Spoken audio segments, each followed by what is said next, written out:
Greetings and welcome to the newest episode of the Rice Crypto Show.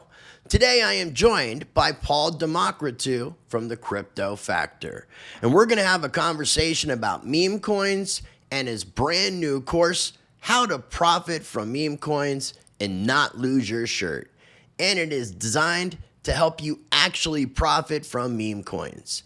I will include a link down below in the video description and the pinned comment for my affiliate link, and it is another way that you can support Rice TVX.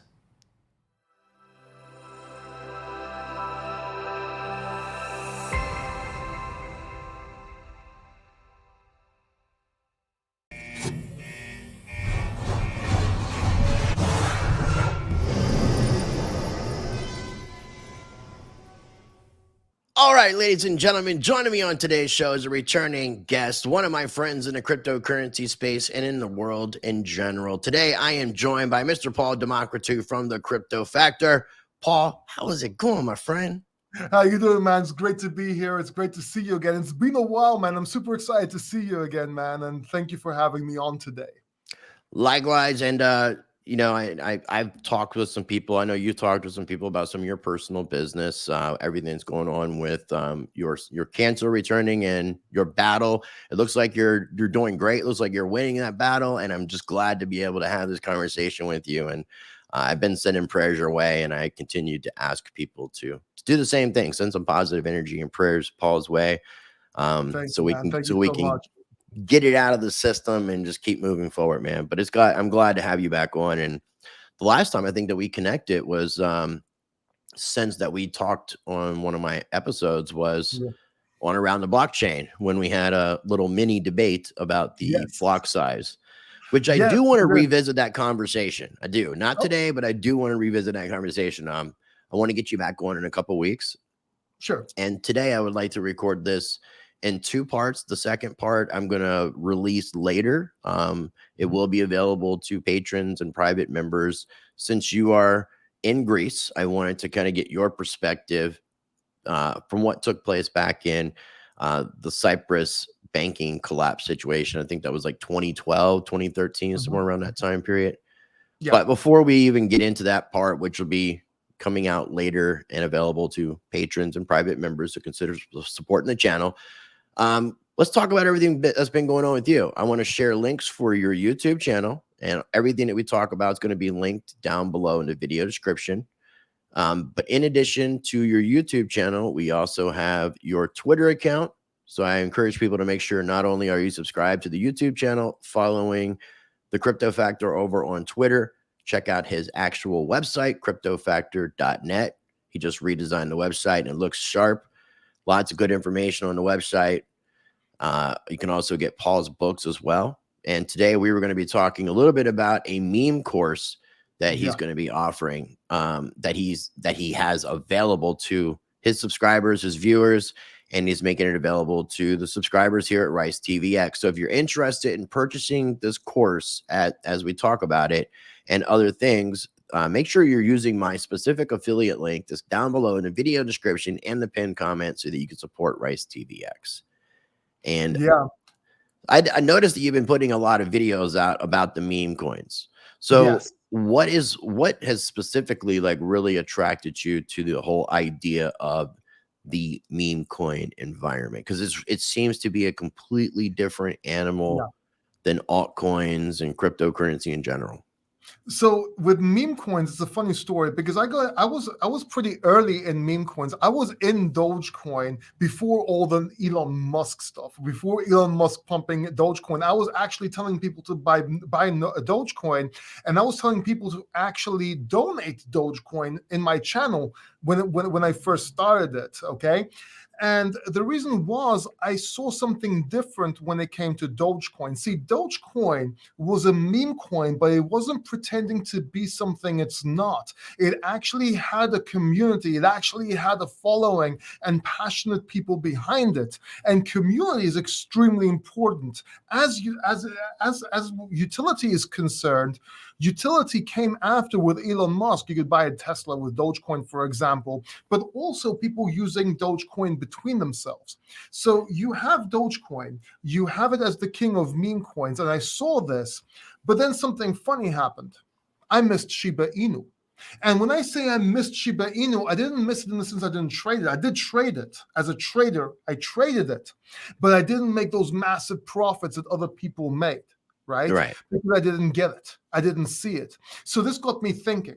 So I put my head down. I'm like, listen, okay, Paul, let's look at this meme coin business here, right?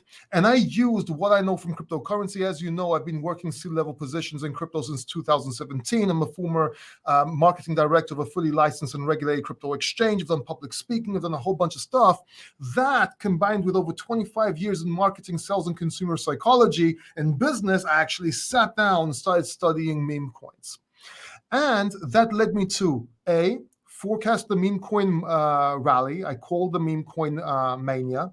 I called Pepe coin right in the beginning, and a couple of more meme coins. And that just got me focused on meme coins. Obviously, there was a lot of searches for meme coins. People were searching for meme coins like, let's make a video about them. Let's make videos, get more people coming to the channel. And hey, why not make a course while I'm at it? And put down whatever I knew, whatever I learned over these years with my experiences, and I actually made the course, which is called How to Profit from Meme Coins and Not Lose Your Shirt, kind of like the XRP army. So, no, I like it, and I like it without losing. I like the without losing your shirt thing. That's a cool little addition. And so yeah, I think it's a course. I think it's a good idea, man. I mean, I wanted to learn more about this myself because, I mean, like I said, meme coins are a completely different animal, and it seems like they move so quick. It's almost like the lifespan of an insect. Insects are born in a couple of days, they're gone. And that seems to be the case with a lot of these meme coins. It's like, aside from Doge, maybe Shiba, I don't know, because I think they've lost a percentage of holders. And maybe Pepe. Now, maybe Pepe, we'll see in the next meme mania. Do you think Pepe will have longevity? It's based on a meme that's very, very known. It has a community, and unless the developers F up or the creator F ups, it has a chance to do very good and take some market share and maybe reach the market cap of Shiba. Now, of course, as money comes into the meme coin space, the cryptocurrency space, market cap goes up. So maybe it won't flip Shiba, but it does have a good chance to reach at that level, in my opinion. And we're due for a challenge. We're due for a challenge, just like Shiba challenged Doge. Didn't quite flip it, but we're due for a challenge for maybe Pepe or another runner-up to also challenge Shiba. That makes sense, but like, how do you? And maybe this is something, because I haven't watched a course, and I am interested in checking it out. But how do you discover what may be a challenger to dethrone Doge when there's so many different meme coins coming out? A lot of them are based on other popular memes as well, like the Wojak stuff, but the Wojak hasn't taken off nowhere near like Pepe. So it's like, how do you determine, and then how do you determine which ones don't have like a 24 to 72 hour shelf life? Because it seems like there's a pretty decent amount, like almost as if like, it seems like what people are doing in the meme coin space are buying and immediately selling. It's like a game of who can buy and sell faster. Because it's just like it's as the candle's going up, it's about to go down, and it's like a race. And it's like no one holds on to the coin. It's just like let's buy it as soon as it comes out, and as soon as we buy it, let's sell it. Well, let's do this, all right? Let's get rid of everything. Let's change some paradigms here for some people, okay? Let's change some paradigms. The first thing you want to focus on, okay, are meme coins on Ethereum. And you want to focus on them early before they hit the exchanges. Now, you might say, Paul, that's crazy. You got the gas fees, $50, $100, $200. That's crazy. Right. Gas fees.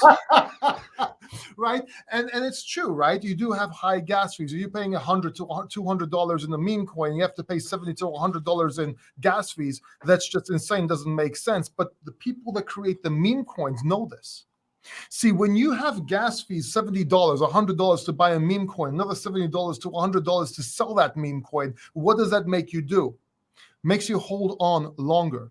It also goes to people that want to hold on longer. The creators know this, so they know they have more time to create FOMO and get more users and then take profits. So you actually want to pay to play here. You want to pay the fees on Uniswap or whatever DEX you're using before, when it comes out, and then when they start listing it on an exchange, and by the way, don't be fooled, you actually pay an exchange for it to list your meme coin. It costs about $70,000 from XC. Most of that is in the actual meme coin. The How rest much is on Ethereum. Mexi? Yeah, $70,000. 70,000 to list a coin or just a meme coin? But about 40 to 50,000 of that is in your actual token, so they can do a giveaway. And the rest of it is in USDT or Ethereum, right? Allegedly. But it's true. And basically what happens, as soon as that news comes out, that creates the last amount of FOMO. The OGs have already sold or have already taken massive profits on their early bags. The experts are waiting for to sell the news. So you are basically exit liquidity. So the OGs make money, the experts make money, they pay less fees maybe on the exchange, and some of them don't even make it in time. But you are exit liquidity, you're gone, you're out. And then you have all these YouTubers and influencers talking about technical analysis on meme coins, which is complete horse crap, because there is no technical analysis on meme coins. I saw somebody trying to do, I think it was like 14 days into Pepe, like when we started seeing it peak. I know. I'm like, how can you? There's nothing to go on.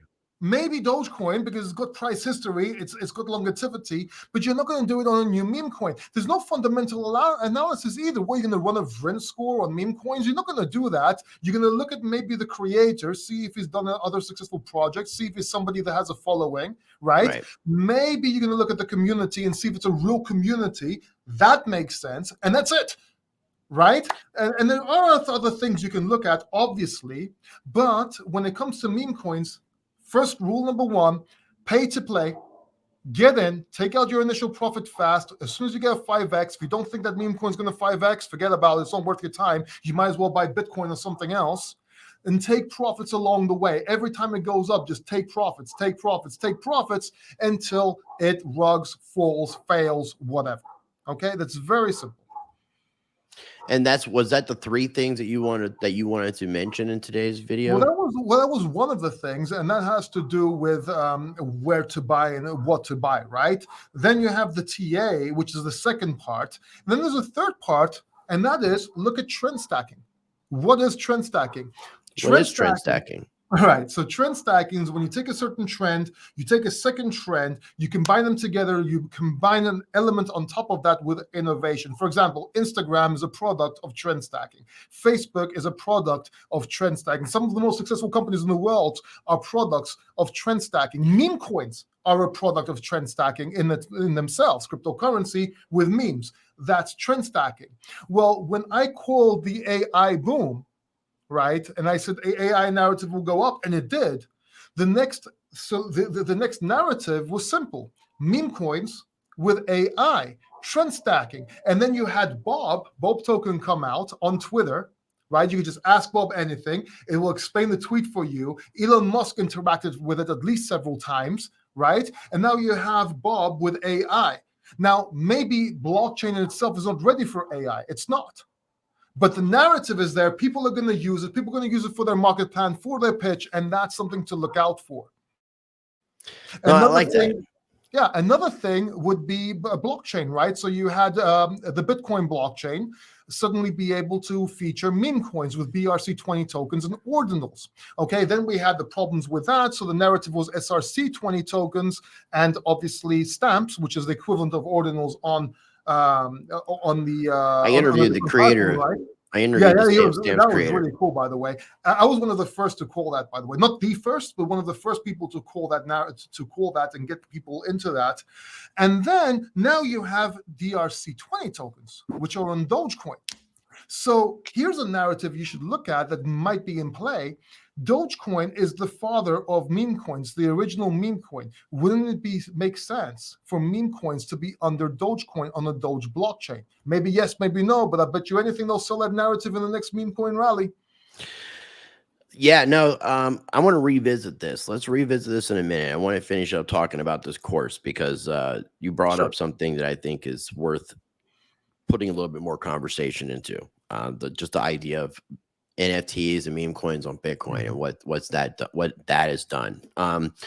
Regarding the course, for somebody from my audience that's watching this that may or may not be familiar with you as a content creator, what would you say as a recommendation of someone that created the course of why you think somebody should take advantage and check it out? Okay. First of all, there's nothing in the course, well, maybe not almost nothing, but there's nothing in the course pretty much that you're not going to find out for free. Okay. At some point, I'll put out videos on my channel. I already put out videos on my channel. What the course will do for you is give everything in a sort of blueprint that you can follow and understand, and maybe have a little bit more of in-depth analysis and in-depth explanations so that you can actually understand and be ahead of the curve. If you want to get in early, if you want to be ahead of everyone else, if you want to have an unfair advantage, that's when you buy the course. Now, the course right now is at an early bird price. What is an early bird price? An early bird price is a suppressed price, a cheaper price, a lower price, if you will. And the reason is I want to update this course over time and make it the best course worldwide. And the only way to do that is with your help. So if you get into the course now, you not only get all that information early, but you also get to provide feedback, and that will help me update the course. And of course, when I update that course, $197 is nothing. I'm going to put up that price. But now you can get in for $197, and you'll actually get the course. You'll actually be able to give feedback on that course, get in early, and you will only cost you $197 once, forever, and you get all the updates for free. So you're talking about the different types of meme coins, also the ones on Bitcoin in the courses? Right. Yes, I go into how to buy them. I explain how to buy them. I talk about meme coins. I talk more about how to discover meme coins, which are the next narratives, where to look at, how to trade, how to take profits, how to which meme coins can actually be used long term, and how to do that. I get into everything to do with meme coins. Do you feel as if this meme coin narrative that we've experienced recently has kind of run its course, or do you still feel like there's still some fuel left in this this whole, whatever you want to call it, meme bull run? I'm not sure. Great question. So just like you have altcoin season or alt season, you also have meme season. It comes back and it goes, right? We had it with Shiba, we had it with Doge, we have it now. We're having a little bit more of a, I don't know, how can I put this, updated version of it, and it's going to come again. People get greedy. When people get, it's just going to happen again. It's cycles, right? So I do see it coming again, but I'll tell you this, whether it comes or not, shouldn't you be prepared? I would think so, but I mean, I'm just trying to let give people a little bit more information so they can make better educated decisions of what works best for them. Because again, not having taken the course, I can't really say I know you. I can vet you. I know you're a great educator. You're a great communicator. So I'm looking forward to checking out the course and then kind of doing a follow-up video on my own and just letting people know like what I think and continue to talk about the course. And I like the idea that you're going to be expounding upon it, that it's not going to be just what it is at the moment, that you're going to be adding more content to it as it demands and as needed. So I think that's really cool. It shows you, it's also good for beginners because it shows you how to actually buy a meme coin on Uniswap or on a DEX or on an exchange, how to do it, when to do it, all this stuff. So anything, if you need everything together, as I said, 80% of this you can find on the internet for free. But my take on it, and things like I just talked about in this video, right? Paradigm shifts for meme coins, that's mostly me. I haven't really seen anybody talk about them, at least not to the extent I talk about them within the course.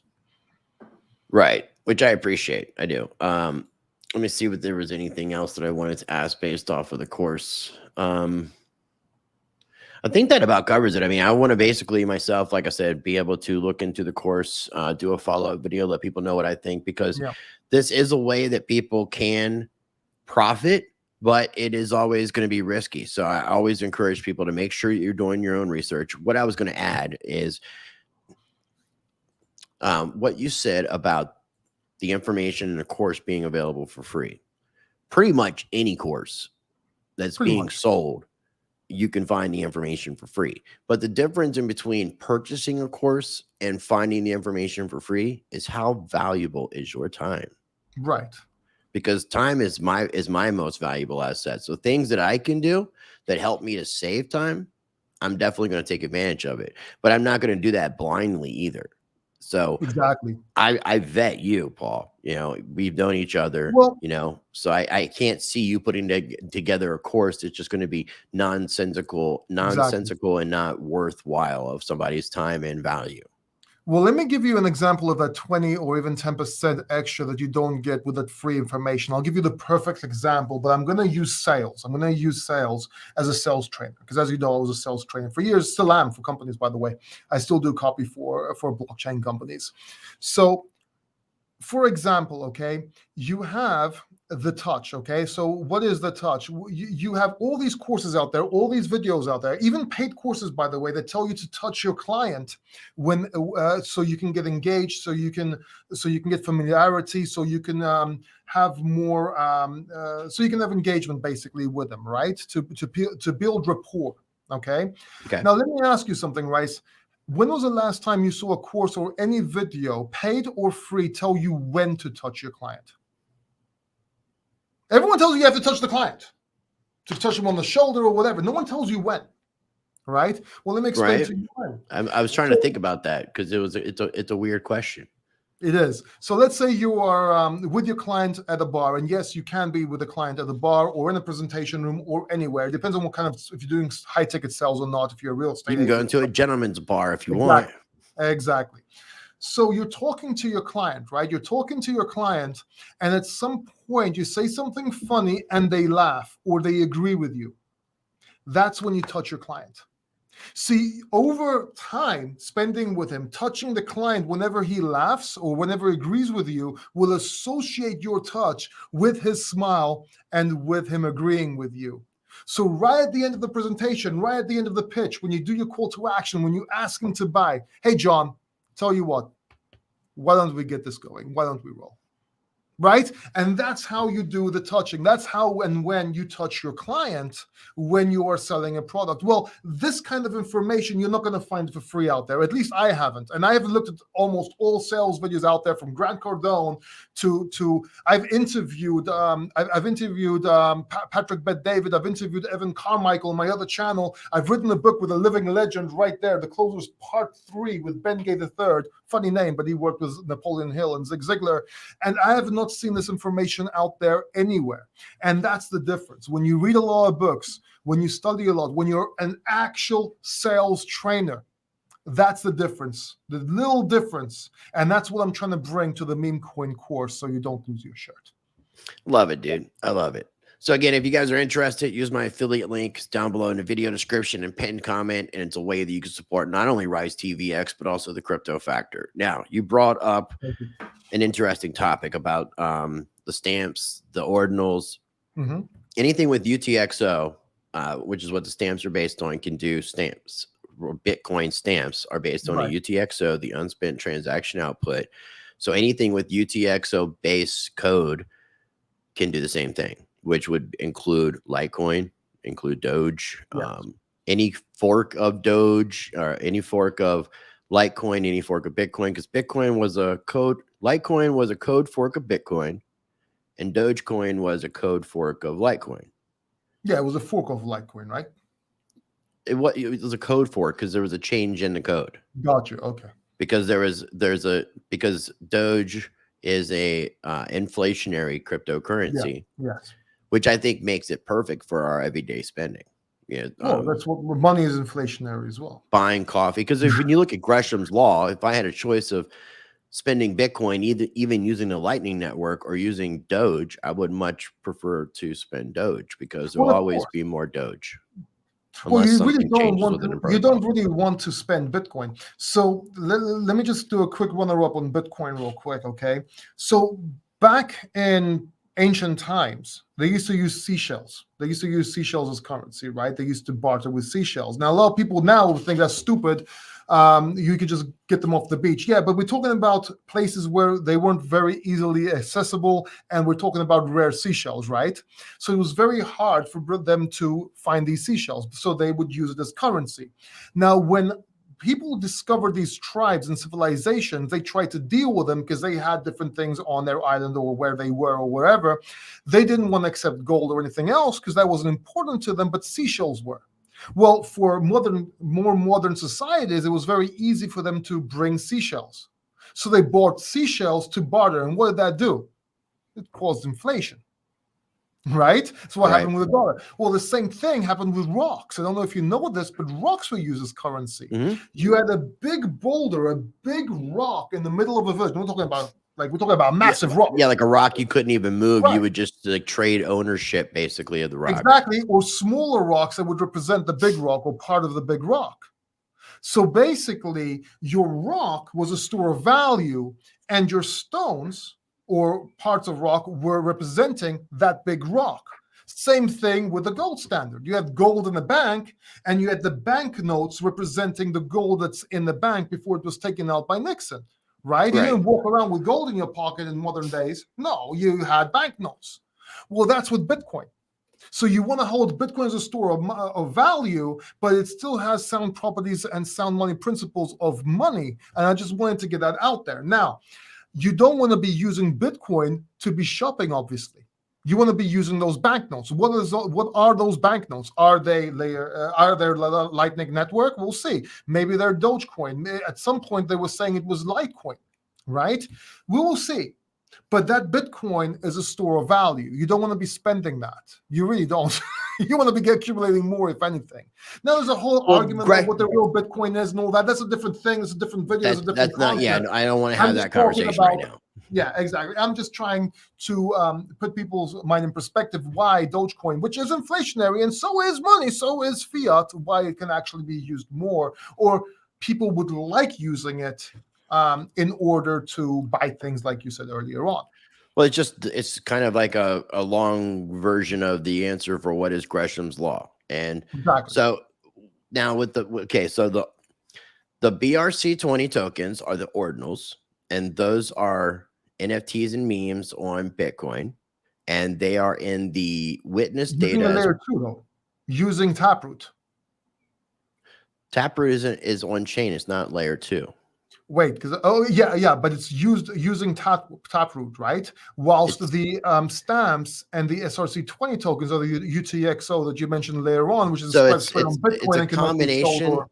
It's a combination. It's a combination of a couple things, because it's SegWit and I think it's Snores and Taproot. Snores and Taproot came in the last upgrade. SegWit came in the 2017 upgrade, because it stores in the witness data, which is part of the SegWit, but it was the Taproot and I believe a combination of Schnorrs that allowed for the inscriptions to be done on the Satoshis. So now you have a core developer, Luke Dash Jr., who is calling for banning the ordinals, saying it could be done with a simple spam filter, not even a fork issue, hard fork, any of that kind of stuff, no soft fork, just a spam filter. That kind of causes an issue, because you're talking about censoring Bitcoin, and Bitcoin's supposed to be censorship resistant, right? But you can't do that with stamps or SRC20 tokens. Right. The SRC20 token stamps have more permanence. That's the word that Mike in Space, the creator, uses. Has more permanence than ordinals, because it stores in a UTXO, which as of now and for the foreseeable future, there's no way they're going to be able to get rid of the UTXO unless they change the consensus model, because Ethereum's not UTXO based. As an example. Don't think so. No, it's not. It's not UTXO based. It's got a different. I don't know if it would how you would even terminalize, like give a term to that, but that it's not UTXO. So that being said, the stamps cost about 4 or 5 times more than ordinals, but you get what you pay for. Yeah. It's like going to a cheap tattoo artist or a good tattoo artist. Right. You're going to get what you pay for. So, one, what are your thoughts about building the ordinals and stamps on Bitcoin? Let's not talk about Litecoin. Let's not talk about Dogecoin. Let's just keep it Bitcoin focused. What are your thoughts on that? And what are your thoughts on Luke Dash Jr. calling for the banning of these ordinals? Excellent question. First of all, we have BRC20 tokens. They were the first movers, and there's more development over there. You now have a decentralized exchange on there, Alex, right, which is the equivalent of Uniswap, which is actually very good. So you have faster innovation, and people are going to go there first. Now, whether they ban it or not is a different story, but that has a first mover advantage. Stamps or SRC20 tokens, there's more of a learning curve to it, right? It still needs to get out there. People still need to discover it. And I do think it's great. I do think it's amazing, but I think we have time for that. We still have time for that. And you asked about DRC20 as well, but or was that earlier on? That's also something that could come in play. As for the banning of them, I'm 50-50. I don't really care. I own Ordinals. I own BRC20 tokens. I've spent a lot of money on them, right?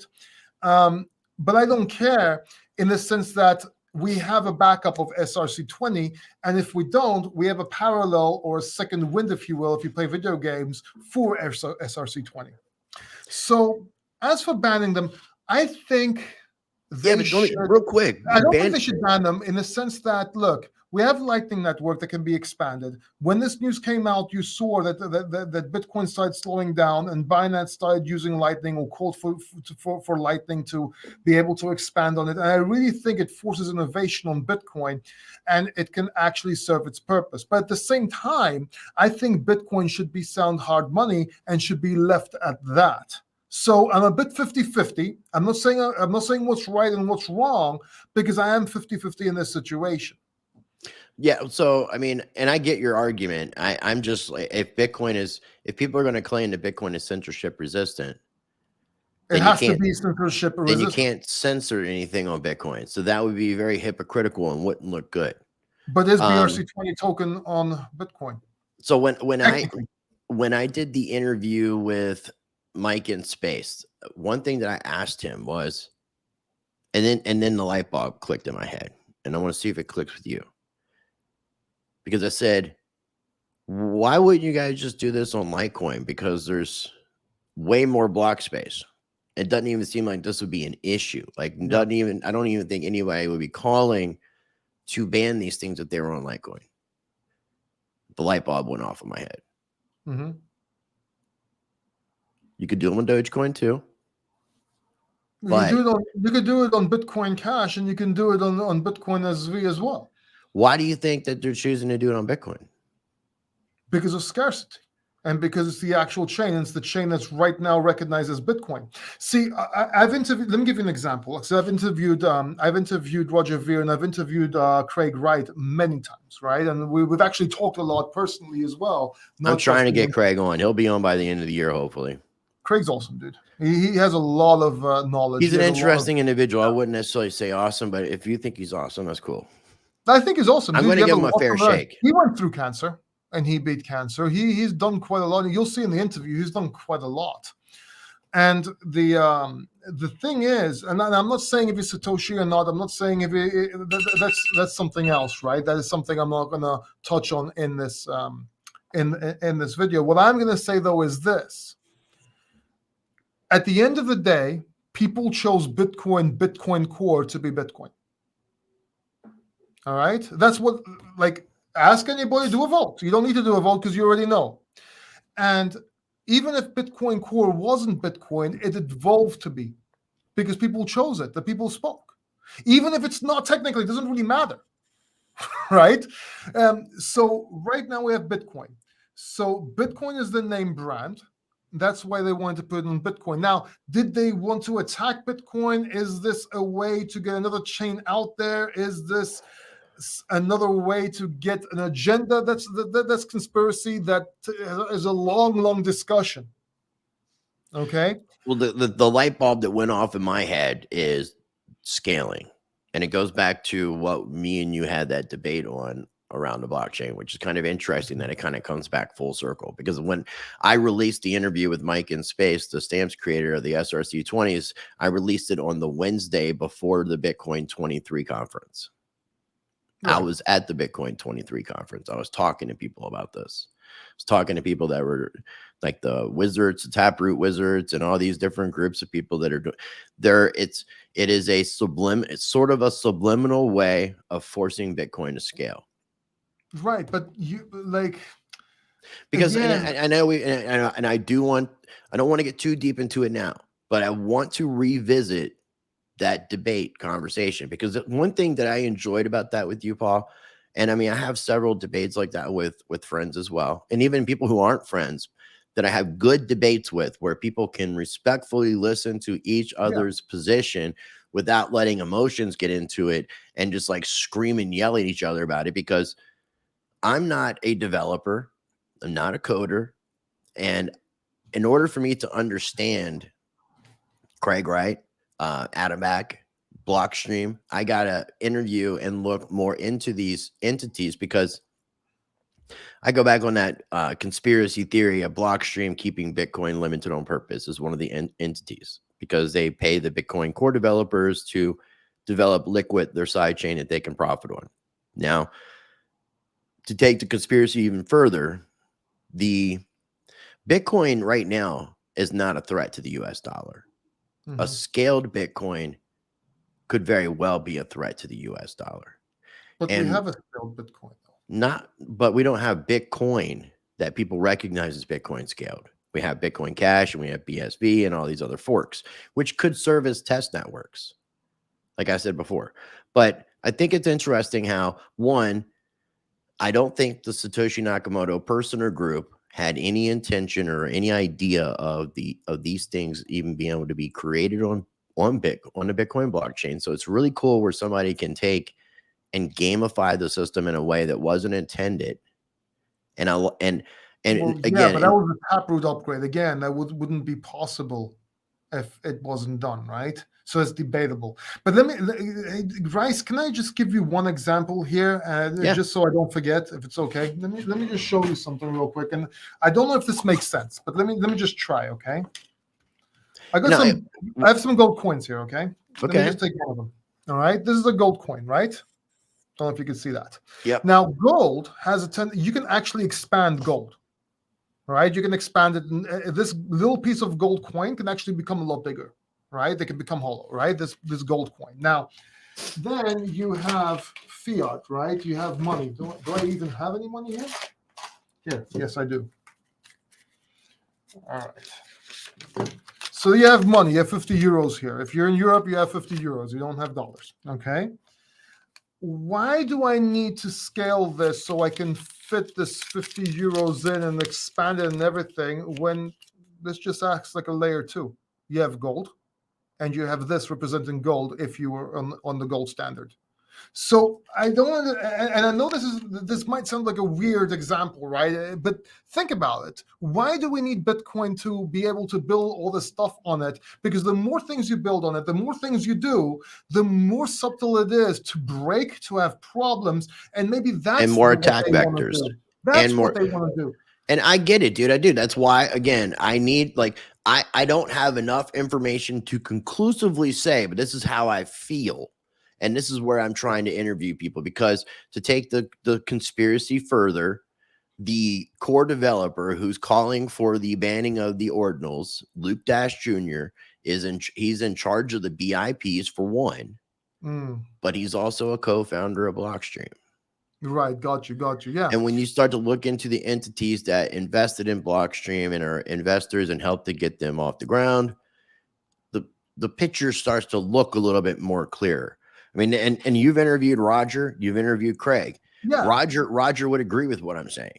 Of course, but correlation and causation sometimes are not the same thing, right? There are people out there that want to make money without having something sinister behind their back. Right. So you just, yes, I understand, but let's keep like an open mind here. And as you said, let's research more and see, how this, I really hope that example made sense. No, it does. It does. That's why I enjoy having these conversations. Right. So we'll see how it goes. But now, as for what we were talking about before, and this might actually tie back up in the course, I want to understand things better. I myself want to understand things better. And now I'm going to be taking the Odin project, which is a course basically, to learn how to program HTML for front and back developers. And blockchain is if you know HTML, a lot of blockchain, you'll be able to understand it. So I'm starting to become a developer, not so I can actually develop games, but so I can have a better understanding of things. And yes, you can learn how to use HTML out there for free, And you can do it for free with the Odin project too. But having it in an actual course, that just makes a lot more sense. It's just a lot easier to learn, and you will learn things you won't learn for free or learn on other courses that are not quite as good, if you will, as Odin. Right on, man. Well, I appreciate it. And again, I'm going to have links down below for my affiliate link for the How to Profit from Meme Coins course that you could support Rice, TVX, and Crypto Factor. So use that link. It's in the video description and the pinned comment. I'm also going to be including links for Paul's YouTube channel, the Crypto Factor. So if you're not subscribed, make sure you're subscribed. Also, make sure you're following him over on the Twitters at MCPaulD. Check out the previous conversations so you can learn about Paul's hip hop rap career as well, because we talk about that in the first one. That's why you'll get to understand about the MC Paul D. And then check out the website, cryptofactor.net. And like I said, we're going to record a second part. I don't know when I'm going to release it officially publicly, but it'll be available for patrons and private members right meow. So be sure to, if you want to support the channel, I'll have links down below for my Patreon channel. Only join up per month. Don't join up for like 6 months or for a year. Only do it monthly, because I am going to be launching my private website. And then once that is launched, I'm giving like a 90-day countdown to end and terminate my Patreon. So, but in the meantime, you can watch the videos there. And I appreciate you tuning in. Make sure you subscribe to both of our channels. Paul, did you have anything else you wanted to add before we wrap up this part? Just thank you, man. Thank you for having me. I really appreciate you. And I just want to end with, hey, remember, altcoins will make you rich. Bitcoin will make you wealthy. Love it, dude. Love it. All right, ladies and gentlemen, to wrap things up, I encourage you, as always, to be a blessing to others. Treat people how you want to be treated. Be the glitch that you want to see in this matrix. Be the change that you want to see in the world. And until next time, practice change. Take time to visit my website at ricetvx.com. There you can sign up for my mailing list so you can stay up to date on all things Rice. Once you've signed up for my mailing list, you will find links for my channels and socials towards the top of the website. Make sure you are subscribed to both of my YouTube channels, Rice Against the Grain and Rice TVX. If you want to support my work directly, as well as get early access, exclusive content for both channels, plus more, join my Patreon.